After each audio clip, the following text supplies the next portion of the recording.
വിവിധയിടങ്ങളിൽ നിന്നുള്ള തത്സമയ വിവരങ്ങളിലേക്ക് പോകുന്നു. റിപ്പോർട്ടർമാർ ചേരുന്നു. സിനോജ് തോമസ്, അഷ്കർ അലി, ജെയ്സൺ ചാമവളപ്പിൽ, രാഹുൽ സുരേഷ്, ഇക്ബാൽ അറക്കൽ, ശരത് എസ് എസ്, ഗോപാൽ, ഷീല സനൽ എന്നിവർ. തദ്ദേശ തെരഞ്ഞെടുപ്പിൽ സീറ്റിനെ ചൊല്ലി തൃശൂരിൽ കോൺഗ്രസിൽ കൂട്ടരാജി. ജനറൽ സെക്രട്ടറിയും മണ്ഡലം സെക്രട്ടറിയും 2 കൌൺസിലർമാരും രാജിവെച്ചു. കുര്യച്ചിറ വെസ്റ്റിൽ സീറ്റ് നിഷേധിച്ചതിനെ തുടർന്നാണ് DCC general secretary Ravi Thanikkal രാജിവെച്ചത്. ഒല്ലൂർ ബ്ലോക്ക് സെക്രട്ടറി ഷോമി ഫ്രാൻസിസ് കുര്യച്ചിറ ഡിവിഷനിൽ സ്വതന്ത്രനായി മത്സരിക്കും. രാജിവെച്ച ഈസ്റ്റ് മണ്ഡലം പ്രസിഡന്റ് ജോർജ് ചാണ്ടി മിഷൻ ക്വാർട്ടേഴ്സിൽ നിന്ന് സ്വതന്ത്രനായി ജനവിധി തേടും. കോൺഗ്രസ് കൌൺസിലർ നിമി റപ്പായി LDF-ൽ ചേർന്നു. ജെയ്സൺ ചാമോളപ്പിൽ ചേരുന്നു വിശദാംശങ്ങളുമായി. ജെയ്സൺ, തൃശൂരിൽ എന്തൊക്കെയാണ് സംഭവിക്കുന്നത്? പലയിടത്തും ഈ തദ്ദേശ തെരഞ്ഞെടുപ്പിൽ പ്രഖ്യാപിച്ചു കഴിഞ്ഞ സ്ഥാനാർത്ഥികളൊക്കെ തിരക്കിട്ട പ്രചാരണങ്ങളിലേക്കൊക്കെ പോകുമ്പോൾ പലയിടത്തും ഇങ്ങനെ പടലപ്പിണക്കുകളും കൂട്ടരാജികളും ഒക്കെ സംഭവിക്കുന്നു. കോൺഗ്രസിന് ഇതെന്താണ് സംഭവിച്ചത്?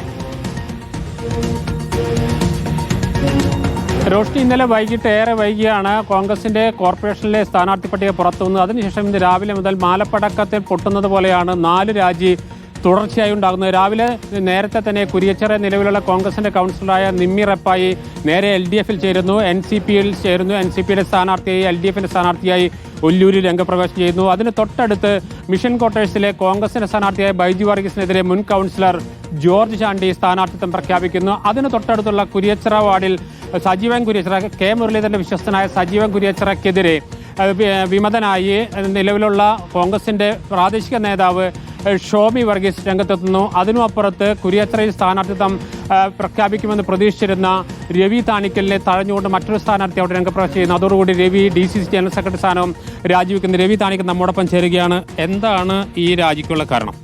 രാജിക്കുള്ള കാരണം വളരെ വ്യക്തമാണ്. കാരണം ഞാൻ ഈ ഡിവിഷനിൽ, എൻ്റെ വീട് നിൽക്കുന്ന ഡിവിഷനിൽ, കുര്യച്ചിറ വെസ്റ്റ് ഡിവിഷനിൽ സ്ഥാനാർത്ഥിത്വം ആഗ്രഹിച്ചിരുന്നു. കഴിഞ്ഞ മുൻപ് പല തവണകളിലും ഞാൻ എൻ്റെ സ്ഥാനാർത്ഥിത്വത്തിന് വേണ്ടി ശ്രമിച്ചതാണ്. പക്ഷെ പലപ്പോഴും പല കാരണങ്ങൾ പറഞ്ഞ് എന്നെ മാറ്റി നിർത്തിയിട്ടുള്ളതാണ്. ഈ പ്രാവശ്യം ഇതെൻ്റെ സ്വന്തം ഡിവിഷനാണ്. ഈ ഡിവിഷനിൽ എൻ്റെ സ്ഥാനാർത്ഥി ആഗ്രഹിച്ചു, പാർട്ടി നേതൃത്വത്തിന് അറിയിച്ചു. പാർട്ടി നേതൃത്വം പരിഗണിക്കാമെന്ന് പറഞ്ഞു. പക്ഷേ പെട്ടെന്നൊരു സുപ്രഭാതത്തിൽ ഇന്നലെ രാത്രിയോടുകൂടി കാര്യങ്ങൾ മാറിമറിയുന്നു.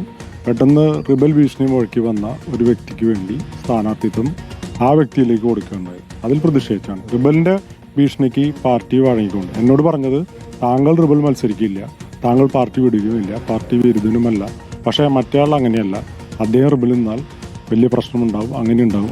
അടുത്ത പരിപാടി എന്താ? അടുത്ത പരിപാടി ഒന്നുമില്ല. ഞാൻ തൽക്കാലത്തേക്ക് എൻ്റെ പാർട്ടിയിലത്തെ സ്ഥാനങ്ങൾ, ഞാൻ തൃശ്ശൂർ ജില്ലയുടെ കോൺഗ്രസ് കമ്മിറ്റി സെക്രട്ടറിയാണ്, ജനറൽ സെക്രട്ടറിയാണ്. UDF-ന്റെ തൃശ്ശൂർ നിയോജകമണ്ഡലം കൺവീനർ സ്ഥാനം, ഈ 2 സ്ഥാനങ്ങളും ഞാൻ നേതൃത്വത്തിന് കണ്ട് രാജി ഏൽപ്പിച്ചിട്ടുണ്ട്. DC പ്രസിഡന്റിനും UDF-ന്റെ ജില്ലാ ഏതെങ്കിലും മുന്നണിയിൽ സ്ഥാനാർത്ഥിയായിട്ട് വരാനുള്ള സാധ്യത ഒന്നുമില്ല. അത്തരമൊരു ചർച്ചകളിലേക്ക് ഞാൻ പോകുന്നില്ല. ഞാൻ അടിയുറച്ച കോൺഗ്രസ്സുകാരനാണ്. അങ്ങനെ ഒരു പാരമ്പര്യമുള്ള, എൻ്റെ ഫാദർ മുൻ MLA ശ്രീ ജോസ് താണിക്കൽ, അങ്ങനെ ഒരു പാരമ്പര്യമുള്ള കോൺഗ്രസ് പാരമ്പര്യമുള്ള കുടുംബത്തിൽ നിന്ന് വരുന്ന ആളാണ്. അടിയുറച്ച കോൺഗ്രസ്സുകാരൻ. കോൺഗ്രസിൽ നിൽക്കുക തന്നെ ചെയ്യും. സീറ്റ് തന്നില്ലെങ്കിലും തുടരും, കോൺഗ്രസിൽ തുടരും, കോൺഗ്രസ് നിന്ന് തന്നെ പൊരുതും. അതായത് ഇനി വരും ദിവസങ്ങളിലും കൂടുതൽ പൊട്ടിത്തെറികൾ ഉണ്ടാകാനുള്ള സാധ്യത കാണുന്നുണ്ട്. കോൺഗ്രസിനകത്ത് പ്രത്യേകിച്ച് കോർപ്പറേഷനിലാണ് ഈ പൊട്ടിത്തെറികൾ കൂടുതൽ എന്നതാണ്. കാരണം തൃശ്ശൂർ കോർപ്പറേഷൻ ഇത്തവണ കോൺഗ്രസ് വലിയ പ്രതീക്ഷ വയ്ക്കുന്നുണ്ട്. കഴിഞ്ഞ 10 വർഷമായി ഭരണത്തിൽ നിന്ന് വിട്ടുനിൽക്കുന്ന കോൺഗ്രസ് ഇത്തവണ തിരിച്ചു വരാമെന്ന പ്രതീക്ഷയുണ്ട്. അതുകൊണ്ട് തന്നെ സ്ഥാനാർത്ഥികളുടെ എണ്ണം കൂടുതലാണ്, സ്ഥാനാർത്ഥിയാകാൻ ആഗ്രഹിക്കുന്നവരുടെ എണ്ണം കൂടുതലാണ്.